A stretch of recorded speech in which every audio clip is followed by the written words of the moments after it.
किसमिस कितनों बचिएगा, छोटकन से वो काफी नहीं खाएगा तो मने न भरेगा।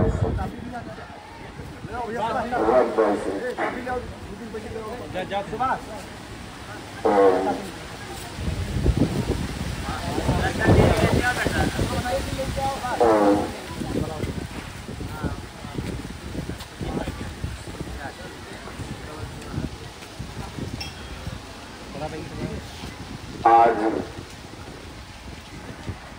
हम सब लोग,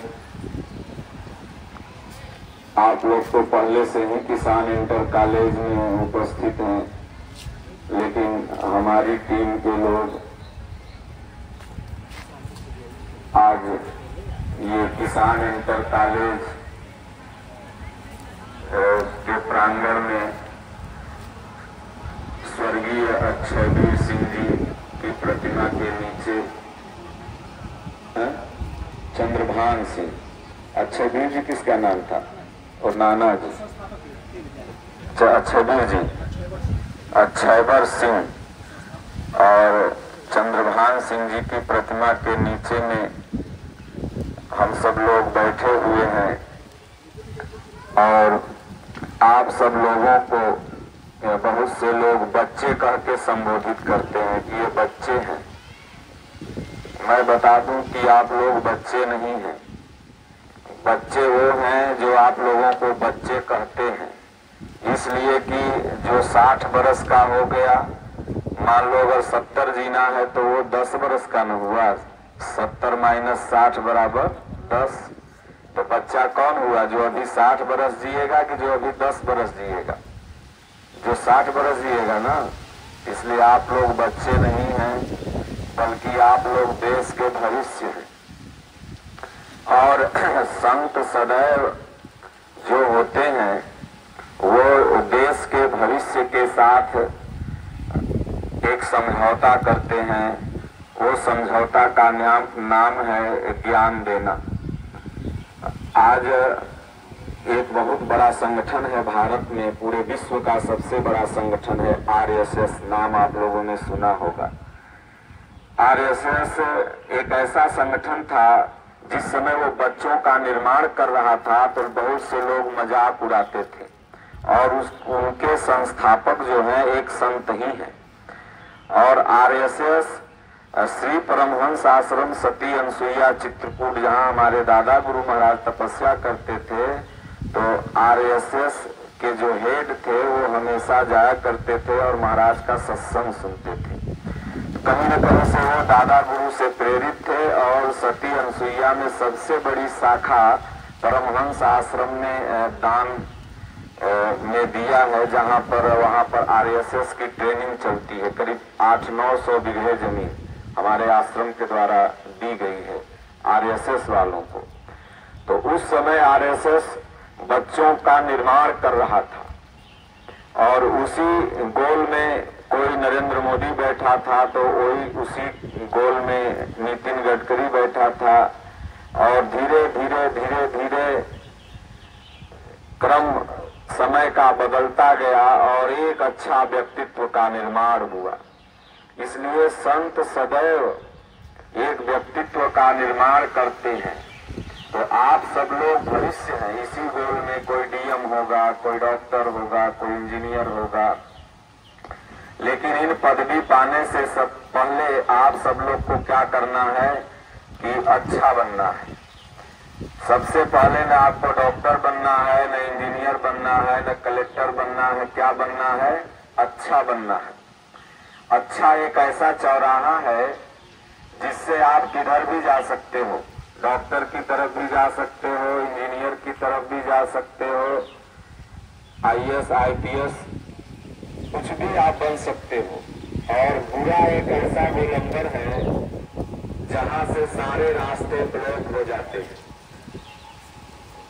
आप मान लो ईश्वर की कृपा से कुछ बन भी जाएंगे, अगर अपने आप को अच्छा नहीं बना पाएंगे तो फिर तमाम डॉक्टर इंजीनियर को बाबू साहब हमने सुसाइड करते भी देखा है, क्योंकि अपने आप को वो बुक पढ़ के डॉक्टर इंजीनियर कुछ भी बना लिए लेकिन कमी कहीं न कहीं से उनसे हुई कि वो अच्छा नहीं बन पाए। अच्छा बनने का सूत्र कहीं न कहीं से गीता और श्री रामचरितमानस में है।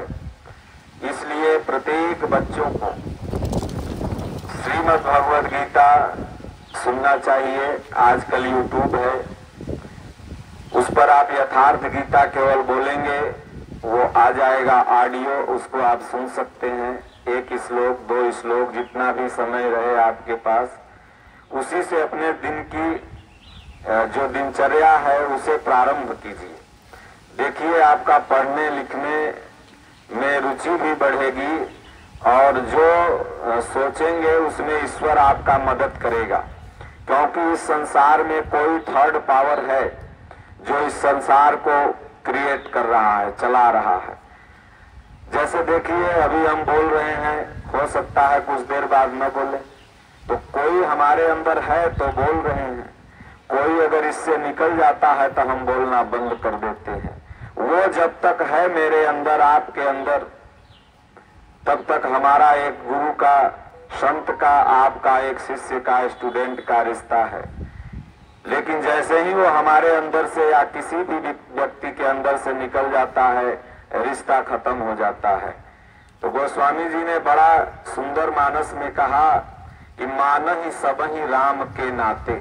इस संसार में कोई भी रिलेशनशिप अगर है तो राम जी अंदर है तबे तक है। राम अंदर से निकल गए तो न आप किसी के बेटी रहेंगे, न बेटा रहेंगे, न भाई रहेंगे। तुरंत थोड़ा देर रो रा करके वो कहीं जहाँ जलाया जाता है वहां जाके आपको जला देंगे। राम है तो बेटा है, पापा है, मम्मी है। राम अंदर से निकल गए, अब उसी राम को किसी ने भगवान कहा, किसी ने खुदा कहा, किसी ने गॉड कहा, किसी ने ईश्वर कहा। अब पानी को दक्षिण भारत में तनी बोलते हैं, पानी को वाटर भी बोला जाता है, कहीं कहीं जल, कहीं कहीं नीर। तो क्या पानी बदल गया? उसी तरह भगवान के हमारे कई नाम हैं। जैसे सूर्य के पर्यायवाची शब्द कई हैं, पानी के पर्यायवाची शब्द कई हैं, उसी तरह भगवान के भी पर्यायवाची ये सब नाम है वह भगवान। इस दुनिया में ऐसा नहीं कि अन्य धर्मों का भगवान अलग है और आपके धर्मों का भगवान अलग है। अगर अन्य धर्मों का भगवान अलग होता तो उसके लिए अलग धरती, अलग हवा, अलग ऑक्सीजन बनाता। इससे ये साबित होता है कि ये सूर्य, ये चंद्रमा, ये हवा, ये धरती जब भेद नहीं कर रही है तो हम सब लोग क्यों भेद करते हैं? तो भेद कहीं न कहीं से हमारे धर्म गुरु ही, जिस भी समाज के धर्म गुरु हैं, उधर मौलवी लोग लड़वाते हैं, इधर धर्मजीवी लोग लड़वाते हैं, उधर काजी लोग लड़वाते हैं, ताकि वो पूर्णिमा के और रोजा में दान लेते रहे बैठ के और आप लोग देते रहे। इसीलिए लोग लड़वा देते हैं ना, पार्टी बनाए हुए। जैसे नेता लोग आपस में लड़वा के वोट लेते हैं, इसलिए हम सबको एक बनना है। हम सब उसी ईश्वर की संतान हैं, उसी राम की संतान हैं और सब राम के अंश हैं। तो ये अच्छा बनने का पहला गुण आपको कहीं न कहीं से घर से ही मिलता है। इसलिए इसमें से कितने बच्चे हैं जो अपने माता पिता को पैर छू करके प्रतिदिन आते हैं यहाँ स्कूल पर? कितने बच्चे हैं बताइए?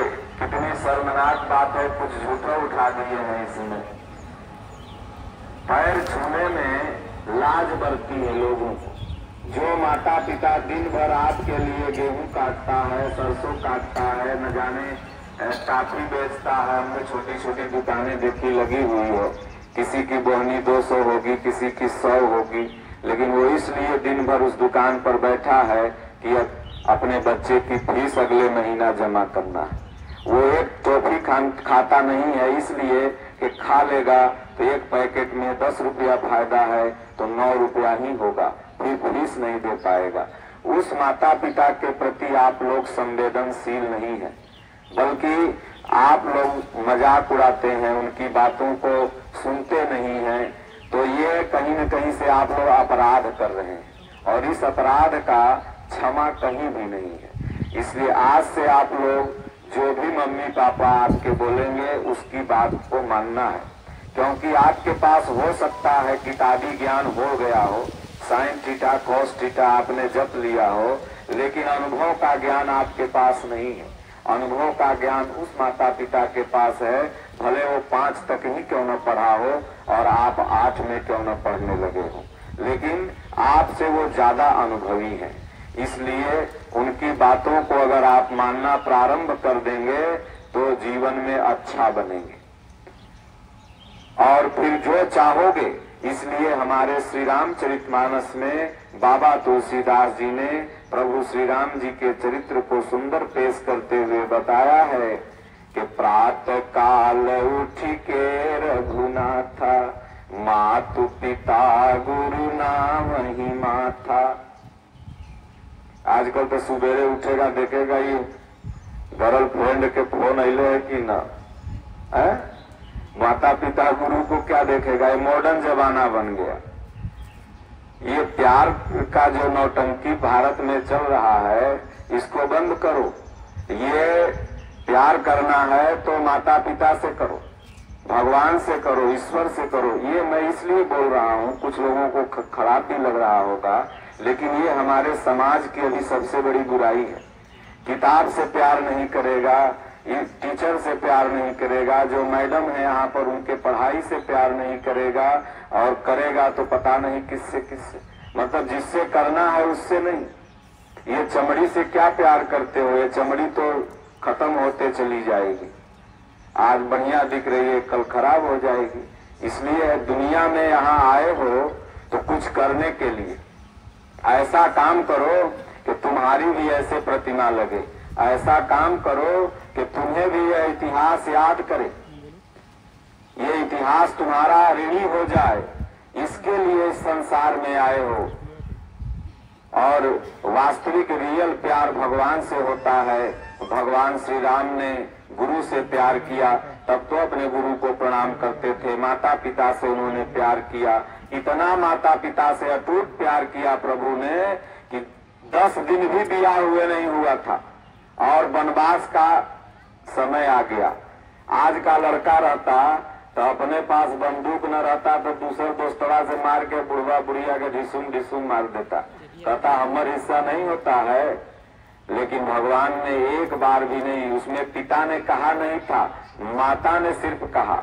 राजा दशरथ की अनुमति ने तो बेचारे मौत हो में चले गए, एकदम बेहोश में, जैसे आज लोग कहते हैं ना कोमा में। तो माता कौशल्या कहती हैं कि माता बड़ी होती है, दशरथ जी ने तुम्हें दिया है, मेरे पति देव ने तुमको दिया है वनवास, और मैं बड़ी हूँ इसलिए तुम वनवास नहीं जाओ। तो बोले नहीं भैया, माता जी ने भी कहा है। बोले कौन माता? बोले कैकेयी। बोले तुम्हारी माता नहीं? बोले आप ही ने तो बताया था बचपन में ये तीनों तुम्हारी माता है, आज कैसे भेदभाव करने लगी मैया। तो कितना प्यार करते थे माता पिता के वचनों से। राम जी दशरथ के पुत्र थे, क्षत्रिय कुल में जन्मे थे, इसलिए आज उनका हम लोग 1 लाख वर्ष से गुणगान नहीं करते हैं। ये गुण पर्याप्त नहीं है उनके गुणगान का, बल्कि उनके गुणगान का गुण कौन सा पर्याप्त है कि माता पिता का सेवा, माता पिता के आदेश का पालन, और उसके बाद मानवता में विश्वास रखना, सबको एक लेकर के चलना। भगवान श्री राम के इतने अनंत गुण हैं, उन अनंत गुणों के चलते 1 लाख वर्ष पहले, सोचिए बहुत लंबा काल होता है 1 लाख वर्ष, और उन राम जी के चलते हम लोग कितनी लड़ाई लड़े मंदिर के लिए, और देखिए भगवान का भव्य मंदिर बन करके तैयार हुआ। मैंने कथा में भी कहा था, यहाँ भी कह रहा हूँ कि आप सब लोग को जब भी समय मिलेगा, बाबू साहब को, राजेंद्र प्रताप नारायण सिंह को, जितेंद्र प्रताप नारायण सिंह जी को, तो ये जरूर ले जाएंगे, एक बार वहाँ भगवान राम का दर्शन कराएंगे। अभी लगता है इसमें लड़कों में से कोई गया ही नहीं होगा, कोई नहीं गया है, 2-4-5 गए हो तो गए हो। तो इसलिए जाके सब लोग दर्शन कीजिएगा और भगवान राम से सीखिएगा। तो माता पिता से प्रेम करना है, उनके बातों पर चलना है, और जीवन में संघर्ष आता है, कठिनाइयां आती हैं, उन कठिनाइयों से टूटना नहीं है, उन कठिनाइयों से लड़ना है। जो पीछे बैक हो जाते हैं वो कायर हैं। हो सकता है आप कोई किताब पढ़ रहे हो, एक दिन में याद नहीं होगा, तो इसका मतलब किताब बंद करके रख दिए नहीं। आपका कर्तव्य होता है कि उसको बार बार रिवीजन करिए। एक बार नहीं आएगा, 2 बार में आएगा, 5 बार में आएगा। एक बहुत सुंदर प्रसंग मैं कहानी के माध्यम से आप लोगों को स्पष्ट करूंगा, और इस कहानी को अपने जीवन में आप अगर बैठा लेंगे, प्रत्येक व्यक्ति, ये एक बिजनेसमैन के लिए, एक स्कूल के प्रबंधक के लिए, एक टीचर के लिए, एक मैडम के लिए, सबके लिए ये प्रेरणादायक कहानी होगी, और सब अपने अपने स्तर से इसको ब्रेन में सेव कर लेंगे। ये कहानी ऐसी है कि एक भव्य प्रभु श्री राम का मंदिर बना हुआ था, बहुत सुंदर, और प्रतिदिन उस मंदिर में पूजा आरती भोग राग जैसा हमारा सनातन संस्कृति का नियम है, हम सब लोग करते हैं। तो उसी तरह वहां पर पूजा आरती भोग इत्यादि सब होता था। एक दिन की बात है कि शाम जब हुआ तो आरती के बाद भजन होता है, भजन के बाद मंदिर का पट बंद हो जाता है, पर्दा लग जाता है। पुजारी जी पर्दा लगाना भूल गए, पर्दा खुला था, दरवाजा बंद था। तो नीचे जो सीढ़ी पर एक मार्बल टाइल्स खूब सुंदर लगता है ना, सीढ़ी पर आप लोग जाते होंगे तो सीढ़ी पर खूब टाइल्स मार्बल अच्छा लगा रहता है। तो जो मार्बल सीढ़ी पर लगा हुआ था, जिस किस्म का, वही मार्बल अंदर मूर्ति में भी था, जिससे राम जी की मूर्ति तैयार होती है। कुछ लोग कहते हैं कि सनातनी और हिंदू चित्र पूजक हैं। मैं कहता हूं कि हम सनातनी चित्र पूजक नहीं हैं, बल्कि हम सनातनी चरित्र पूजक हैं। हम इन चित्र की प्रतिमा नहीं, इनकी पूजा नहीं कर रहे हैं। इन्होंने अपने जीवन में जो कर्म किया, उस कर्म की पूजा हो रही है, तब आज आपकी प्रतिमा बनाई गई। तो हमने इनके चरित्र की पूजा किया, मूर्ति की नहीं। राम के मूर्ति की पूजा नहीं होती, राम के चरित्र की पूजा होती है। इसलिए हमारे यहाँ का कहा गया है, अंग्रेजी में आप सब लोग भी जानते होंगे कि money is loss, nothing is loss, health is loss, something is loss, character is loss, everything is loss. इसलिए हमारे भारत में चरित्र मेन है, लेकिन आजकल उल्टा लोग हो गए हैं। कैरेक्टर भले चल जाए, गोड़ हाथ भले टूट जाए, लेकिन पंसौआ आना चाहिए। भले रोगी मर जाए, डॉक्टर को पंसौआ चाहिए। पढ़ो चाहे बाहर में जाओ, मास्टर साहब को पंसौआ चाहिए। एक मास्टर साहब थे, बच्चों को पढ़ा रहे थे, तो वो पढ़ा रहे थे गंगा जी के बारे में, गंगा जी के उद्गम स्थल से लेकर के इंड स्थल तक। तो बच्चों को कह रहे थे कि गंगा जी निकली और कानपुर होते हुए, बनारस होते हुए, पटना में जा करके समुंदर में मिल गई। तो ये जितेंद्र सिंह जी परिक्रमा करके घूम के सुन रहे थे, तो जितेंद्र सिंह जी को नॉलेज है कि भाई गंगा जी पटना में थोड़ी मिली हुई, गंगा जी तो गंगा सागर में मिली हुई है। और मेरा हिंदी का टीचर गलत दे रहा है लड़कों को जानकारी। तो गए, बोले जानकारी आप गलत क्यों दे रहे हो, गंगा जी तो मिली हुई है गंगा सागर में। बोले सर 6 साल से तो एक ही वेतनमान पर हैं, आप थोड़ा वेतन बढ़ाओ, हम भी गंगा जी को बढ़ा के गंगा सागर तक पहुंचा देते हैं। तो पढ़ाई लिखाई की चिंता कम, मास्टर लोग को महीना में 3-4 तारीख देखते रहते हैं कब वेतन आने वाला है। तो इसलिए मास्टर साहब लोगों से भी निवेदन है कि आप यहाँ वेतन भोगी नहीं होने आए हैं। दुनिया के कहीं भी मास्टर, आप एक ऐसे चरित्र का निर्माण करने आए हैं जिसको पैसों से आपको नहीं दिया जा सकता, तौला नहीं जा सकता। आपको करोड़ रुपया अगर महीना भी सरकार दे रही है तो वो कम है, आप ऐसा काम कर रहे हो। यह सोच के, इस भावना से आपको बच्चों को पढ़ाना चाहिए, क्योंकि आप देश के भविष्य निर्माता हो। ये आप में भावना हो के गर्व के साथ, हाँ जो भी स्कूल है अपनी अपनी सुविधा के अनुसार तो देता ही है, आपकी खर्ची रोटी गैस सिलेंडर चल जाए। तो वो जो नीचे सीढ़ी वाला मार्बल लगा हुआ था, मैं थोड़ा कहानी से अलग समझाने लगा था। तो रात में जब मंदिर बंद हो गया, वहां कोई नहीं था, तो सीढ़ी वाला मार्बल मूर्ति वाला मार्बल से पूछता है, कहता है ये यार ये बता, भाई दोनों दोस्त, वो भी मार्बल वो भी मार्बल, वो कहता है कि ये बताओ तेरा भाग्य कितना सुंदर है, तू भी तो मार्बल ही है, मैं भी मार्बल हूँ, लेकिन मेरे ऊपर लोग आते हैं तो चप्पल जूता खोलते हैं और तेरे ऊपर माला फूल चढ़ाते हैं। तेरा भी भाग्य है और मेरा भी भाग्य है। तो मंदिर वाला जो मार्बल था, मूर्ति वाला, वो बड़ा सुंदर जवाब देता है। ये जवाब आपके जीवन में आपको टूटने से बचाएगा।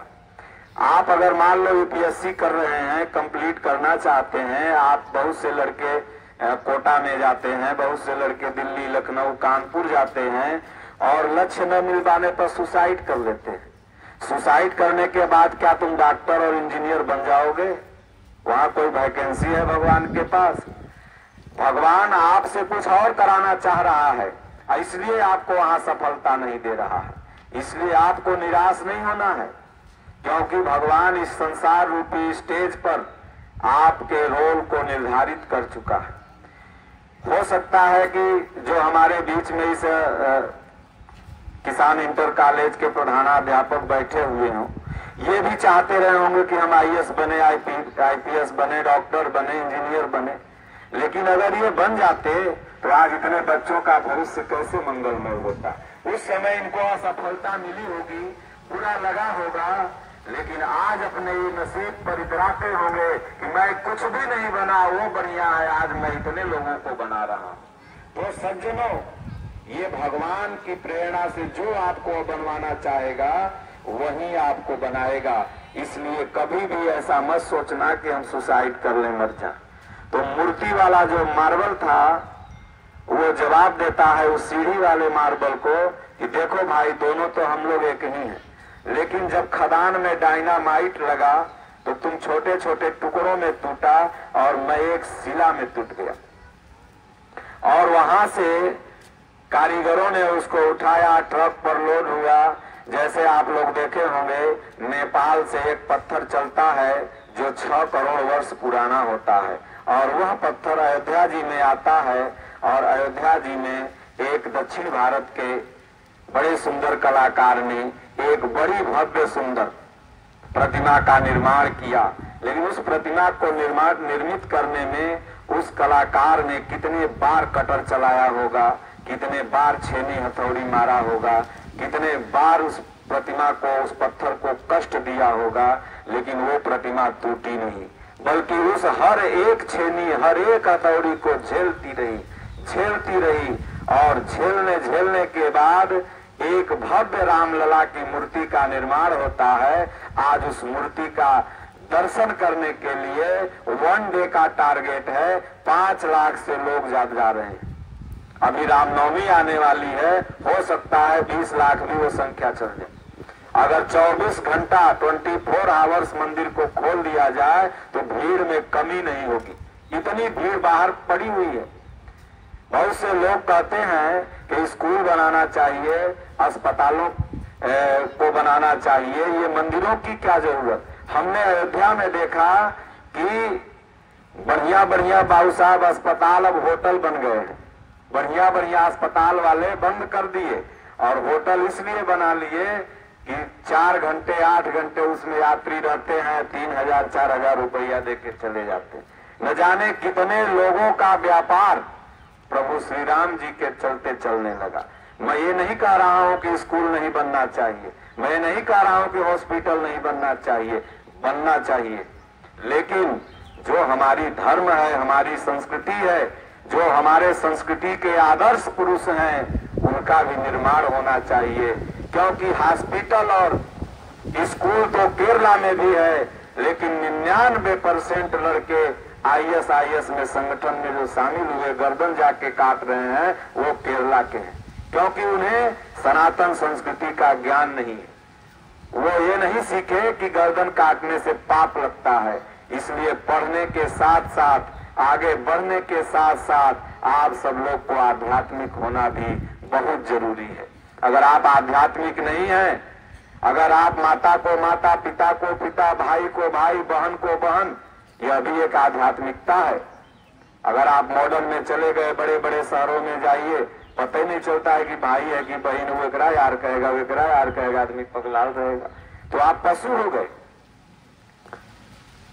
इसलिए हमारे यहाँ एक संस्कृति है, उस संस्कृति को आपको फॉलो करना है। बहन के साथ क्या व्यवहार हो, भाई के साथ क्या व्यवहार हो, पड़ोसी के साथ क्या व्यवहार हो, टीचर के साथ क्या व्यवहार हो, संत के साथ क्या।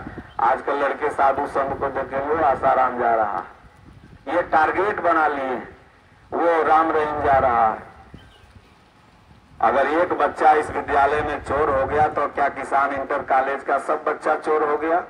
और आसाराम तो साधु था ही नहीं, तो गृहस्थ था, वो कथावाचक था। साधु साधु होते हैं। इसलिए संतों के प्रति कभी भी आपके मन में वैमनस्य भावना नहीं होनी चाहिए। संत सदैव देते हैं, समाज को सदैव दिए हैं।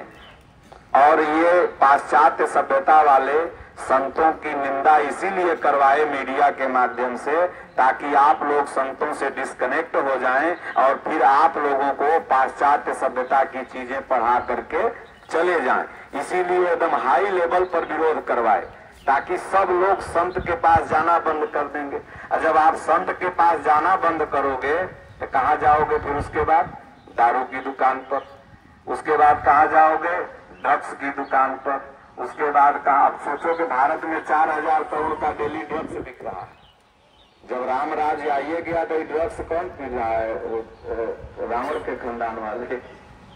तो इसलिए राम राज्य का मतलब क्या होता है कि राम के सिद्धांतों पर आपको फॉलो करना है, चलना है। राम गुटखा खाते थे, कृष्ण भगवान गुटखा खाते थे, हनुमान जी खाते थे, दारू पीते थे, तो आप कैसे कहते हैं कि हम राम जी के भक्त हैं? वो पंडित जी आए, बोले महाराज हम हनुमान जी के भक्त हैं। उनके गुटखा हनुमान जी खाते थे, भर मुहे तो गुटखा लिए हो, अब कह रहे हो हनुमान जी के भगत हैं। हनुमान जी तो लड्डू खाते थे, सेव खाते थे, वो खाओ तब न माने कि हम हनुमान जी के भगत हो। तो राम के भक्त रहीम के बंदे, करते आज फरेब के धंधे, इन्हीं की काली करतूतों से मुल्क हुआ ये मसान, कितना बदल गया इंसान। तो इसलिए अगर आप अपने आप को राम का भक्त करते हैं, कृष्ण का भक्त करते हैं, शिव का भक्त करते हैं, तो आपको उनके चरित्रों को अपने अंदर दर्शाना होगा, तभी दुनिया आपको मानेगी। तो वो जो मूर्ति वाला मार्बल था, वो सीढ़ी वाले मार्बल से कहता है, देख न जाने मैंने कितने चोटों को झेला, और तब जाके मैं एक प्रभु राम की मूर्ति का आकार लिया, और इसीलिए आज दुनिया मेरे ऊपर फूल चढ़ा रही है। और तुमने दर्द को नहीं झेला, तुम दर्द जब तुमको हुआ तो तू टूट गया, और इसलिए तेरे ऊपर चप्पल चढ़ रहा है। इसलिए सज्जनों, इस कहानी से आप क्या सीखे कि जीवन में कठिनाइयां आएंगी, विपरीत परिस्थितियां आएंगी, आपको टूटना नहीं है। उस शिला की तरह, उस चट्टान की तरह मजबूत रहना है। और उस चट्टान में जो दुख आपको लग रहा है, आप समझो कि हथौड़ी के तरह वो दुख धीरे धीरे आप बर्दाश्त करते जाओ। फिर एक दिन ही आप इस देश में ऐसा बनोगे जिससे आपका नाम होगा, आपके मार्ग पर चलेंगे लोग, और आप स्वामी विवेकानंद बन सकते हो। सोचिए, स्वामी विवेकानंद जी का आज हम सब लोग नाम लेते हैं युवाओं के प्रेरणा स्रोत से। स्वामी विवेकानंद जी के जीवन में न जाने कितनी घटना घटित हुई। मैं कन्याकुमारी गया था, जो भारत की अंतिम सीमा है, तो वहां मैं गया तो लोगों ने बताया कि वो नाव उतनी दूर खड़ी थी और बेचारे दौड़ करके इन्हें देखे कि समुन्द्र का एक झोंका आएगा और हमें बहा ले जाएगा। उनके अंदर तो जुनून था कि मैं अपने भारत को विश्व गुरु बना के रहूंगा। और उसके बाद जाते हैं और भारत पूरे दुनिया को जो जीरो सिखाया, उस भारत को लोग अशिक्षित समझते थे वहां के देश वाले। तब उनको कहा कि जीरो का समय दो, तो जीरो पर बोलने लगे। लेकिन बोली का जो पहला शब्द था उनका, जितने भी लोग आते थे, बड़े बड़े वक्ता लोग, वो कहते थे लेडीज एंड जेंटलमैन। जैसे मम्मी को मम्मी या डैड बोलते हैं ना आजकल बड़े बड़े वीआईपी लोग, मम्मी डैड पापा मम्मी, तो सब वो शब्द बोलते थे। लेकिन जब हमारे स्वामी जी विवेकानंद जी गए, उनको माइक मिला, तो उन्होंने कहा ब्रदर एंड सिस्टर, भाइयों एवं बहनों। जहां ये शब्द निकला तो वो देश भाई और बहन की संस्कृति भूल चुका था, और लगी ताली बजने की 5 मिनट 10 मिनट तक तालिये बजते रह गया, और समय मिला था 0 मिनट का। तो ब्रदर एंड सिस्टर, भाई और बहन का व्यवहार इस देश में अगर कहीं भी होता है पूरी दुनिया में, तो वो देश है भारत। इसलिए आप लोग अगर कलाई में बहन कोई राखी बांधती है तो वो देश है भारत, नहीं तो और हर जगह पशुवत व्यवहार है। जिस व्यक्ति का, जिस आत्मा का भारत भूमि में जन्म भर हो जाए, वह अपने आप में पुण्यात्मा है। आप देखो कि दूसरे देश अशांत हैं, आपस में लड़ रहे हैं, जीडीपी से भी भारत से कई गुना ज्यादा जीडीपी हर देशों की है, लेकिन सब देशों में अशांति है। तो इससे यह साबित होता है कि धन से कोई शांत नहीं रह सकता। जब भी शांत रहेगा तो धर्म से शांत रहेगा। धन तो दुर्योधन के पास था लेकिन अशांत था, लेकिन 5 पांडव के पास कोई धन नहीं था, 5 गांव भी उसने नहीं दिया, लेकिन शांति पूर्वक युद्ध को जीत लिए। तो इसलिए जितने ये देश हैं सबकी जीडीपी लगभग भारत से ज्यादा है, लेकिन भारत से शांत कोई देश नहीं है। यहाँ बिजली अगर कड़कती है तो आप खिड़की बंद कर लेते हो, और वहां अगर बिजली कड़कती है तो लोग कहते हैं कोनो मिसाइल फेंक रहा है, जल्दी से एंटी मिसाइल चलाओ। हर देश अपने अपने सीमाओं पर एंटी मिसाइल सिस्टम लगाए हुए हैं। तो अब आपको टूटना नहीं है, आपको एकदम अपने जीवन में लड़ते जाना है, और तब जाकर के आप आगे बढ़ जाओगे। मैंने बहुत सी चीज आपको बताई और इसको फॉलो करना है, लेकिन सबसे बड़ी चीज कि माता पिता और गुरु, संत, महापुरुष, जैसे प्राथमिक गुरु आप लोगों के कौन हैं? ये जो पीछे हमारे बैठे हैं, वो माताएं बैठी हैं, वो लोग हैं। ये प्रथम स्तर के गुरु हैं। ये आप लोगों को मेरी बात समझाने वाला ज्ञान देंगे। जैसे क ख ग घ आ रहा है, बहुत सी भाषा आपको आ रही है, तब न मेरी बात को आप समझ पा रहे हैं। तो अगर नहीं आता तो बहुत से लोग ऐसे बैठे रहते, जैसे किसी ने बुढ़वा लोग, पहले जमाने के जो लोग होते थे, तो आपसे कभी न कभी पूछा होगा, बउआ तनी देख तो बैनरवा में की लिखल है, बता दो तनी। तो पढ़ के आप लोग बताते। आंख रहते हुए भी वह व्यक्ति अंधा है जो अशिक्षित है। तो इसलिए अगर मुख्य धारा में आपको आना है तो आपको शिक्षित बनना पड़ेगा, तभी जाकर के आपको समाज स्वीकार कर सकता है। नहीं तो अशिक्षित व्यक्ति की इज्जत कहीं पर नहीं है, चाहे वो किसी भी कास्ट से हो, किसी भी जात से हो। और शिक्षित व्यक्ति की हर जगह इज्जत है। इसलिए हमारे यहाँ संस्कृत में कहा गया कि अगर आप धनवान हैं, बहुत धनवान हैं, तो किसी गांव में पूजनीय है। अयोध्या में चले जाइए, उससे बड़े बड़े धनवान मिल जाएंगे, तो आप अपने गांव भर में पूजनीय है। बहुत पहलवान है तो 2-4 गांव के पहलवान होंगे। और उसके बाद राज्य लेवल पर कुश्ती में जाइए तो आपसे ज्यादा पहलवान मिल जाएंगे। लेकिन अगर आपके पास विद्या है, आपके पास ज्ञान है, तो आप दुनिया में कहीं चले जाइए, ज्ञानी सर्वत्र पूजते। आपने अच्छा कभी ये सुना है कि इंग्लैंड से कोई कथावाचक भारत में आकर के कथा सुना रहा हो? कभी नहीं सुना है। लेकिन कितने गर्व की बात है कि एक भारत का संत, एक भारत का कथावाचक विदेशों में जाकर के उपदेश देता है, ज्ञान देता है। तो ये हम सब लोगों के लिए गर्व है। इसलिए आपकी सनातन संस्कृति इतनी महान है, इतनी महान है कि आप दूसरी संस्कृति की तरफ कभी ट्रांसफर मत होइए। वो सब आपसे नीचे हैं, वो आपसे निकले हुए हैं। जैसे आप मट्ठा को फेंक देते हैं, घी को रख लेते हैं ना, तो सब मट्ठे हैं वो सब। क्रीम और घी सनातन संस्कृति में है। इसलिए इस संस्कृति के तरफ गौरवान्वित रहिए। आपसे आज से अगर कोई भी आपसे पूछे कि तुम्हारा धर्मशास्त्र क्या है, जैसे मुसलमानों से लोग पूछता है तुम्हारा धर्मशास्त्र क्या है, तो वो लोग एक स्वर से कुरान बोलता है ना। लेकिन अभी मैं पूछूं इतना लोगों से, मैं पूछ रहा हूं कि आप लोग का धर्मशास्त्र क्या है, बताइए। सनातन तो धर्म है, लेकिन विषय जैसे मान लीजिए स्कूल है, अब स्कूल में कई विषय है ना, तो ये तो सनातन मूल हो गया, लेकिन आपका धर्मशास्त्र क्या है मैं बता देता हूँ। आज से अगर कोई भी पूछेगा कि आपका धर्मशास्त्र क्या है, तो आप लोग बोलिएगा गीता। गीता, श्रीमद् भगवत गीता, ये सब का धर्मशास्त्र। और गीता का ही अनुवाद श्री रामचरितमानस, गीता का ही अनुवाद अन्य धर्म ग्रंथ है। इसलिए अपने दिमाग में इसको बैठा लीजिए। कहीं भी आप जाइए, कोई भी आपसे पूछे आपका धर्मशास्त्र, तो गीता।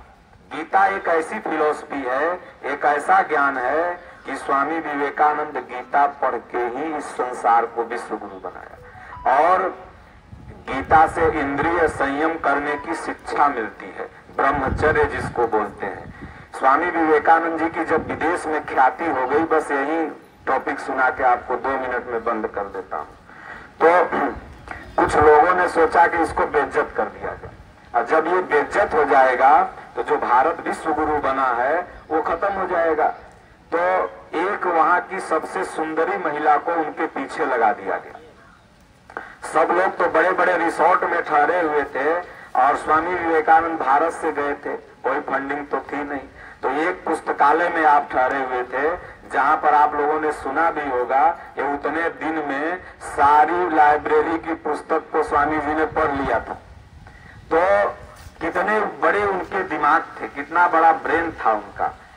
तो वो उसी लाइब्रेरी की तरफ जा रहे थे, पुस्तकालय की तरफ। तो पीछे पीछे एक महिला को आते हुए उन्होंने देखा, तो सोचा कि कोई होगी, चली जाएगी। जैसे ही आगे बढ़े तो और नजदीक आ गई, फिर उनके आगे जाके खड़ी हो गई। जब खड़ी हो गई तो स्वामी जी ने कहा क्या बात है?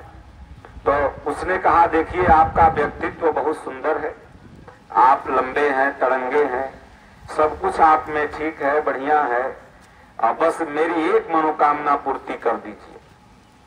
बोले क्या? तो उस माता जी ने कहा कि आपके जैसा हमें पुत्र चाहिए, और पुत्र प्राप्ति की क्रिया क्या होती है सब लोग जानते हैं।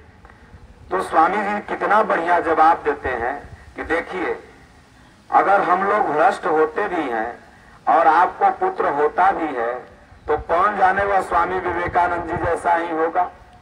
इसलिए हम जो बता रहे हैं ये 9 महीने का लफड़ा नहीं है। अभी मैं आपके चरणों में दंडवत करता हूं और अपने आप को आपका पुत्र स्वीकार कर लेता हूं, और मैं अपने आप को माता आपको दृष्टिकोण से देख रहा हूं। आप बस इतना करिए कि मुझे पुत्र रूप में देखने लगी।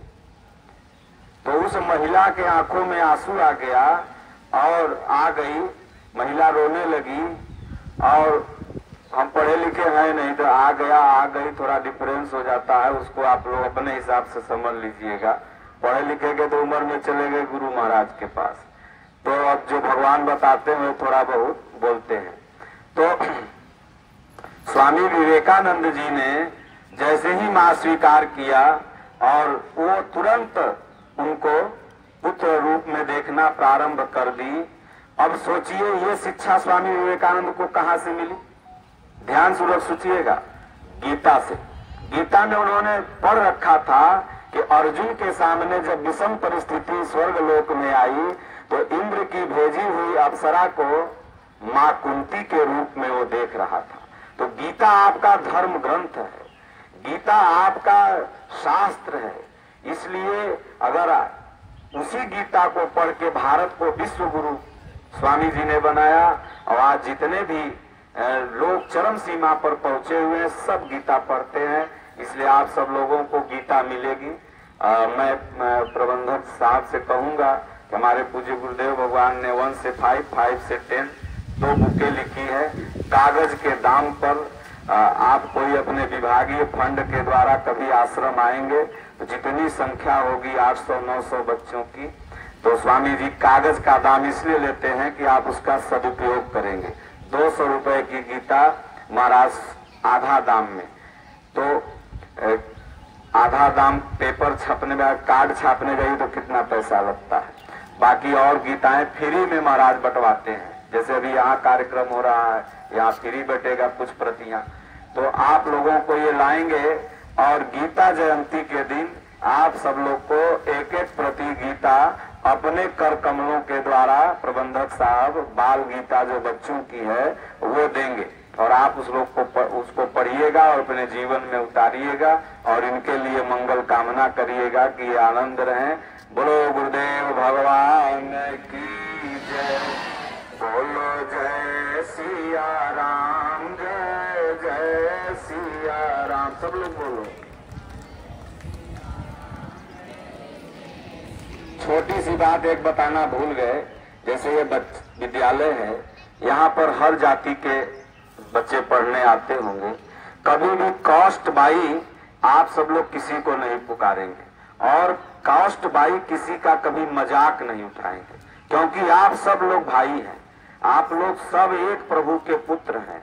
इसलिए कभी भी किसी बच्चे को ये महसूस न हो कि हम छोट जात के हैं और वो बड़ा जात का है। यही कारण हुआ कि भारत में ईसाई और मुसलमान बन गए। जितने भी मुसलमान और ईसाई यहाँ हैं आज के डेट में, सब के सब आपके सगे भाई ही हैं। उनका अगर खतियान निकलवाइए जिसको कोर्ट में मिलता है तो सब के सब हिंदू ही हैं। जितने हैं ना, एक इटली से आए हैं ना, एक अरब से आए हैं। जैसे अभी ये कुछ जहाँ कथा हो रही है वहाँ बगल में कुछ लोग बौद्धिस्ट बन गए हैं। यही 4 पीढ़ी बाद लगेगा कि ये बौद्ध धर्म अलग है, और ये लोग लगता है आए हुए हैं वहाँ जापान से, लेकिन वो जापान से थोड़ी, आज के लोग तो जान ही रहे कि तो फलना है फलना है फलना है। तो इसलिए आप सब लोग एक हैं, एक राम के पुत्र हैं। इसलिए बोलो जय सिया राम, जय जय सिया राम।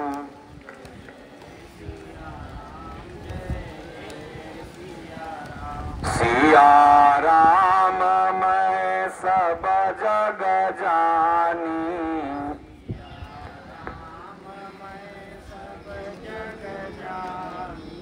करहु प्रणाम जोरी जुग पानी।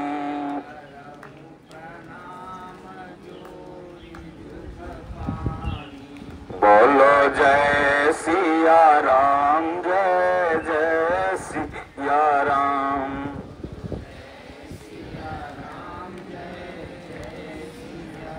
राम नाम की शक्ति बताएं। राम नाम में इतनी शक्ति है कि हनुमान जी है नाम जप के ना भगवान के अपने बस में करके रखे थे। सुमेरी पवन सुत पावन नाम,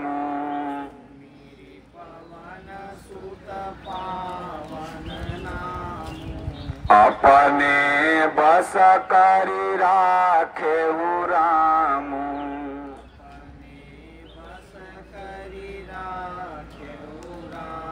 इसलिए भगवान को बस में करना है तो उनका नाम लेना है। बोलो गुरुदेव भगवान की।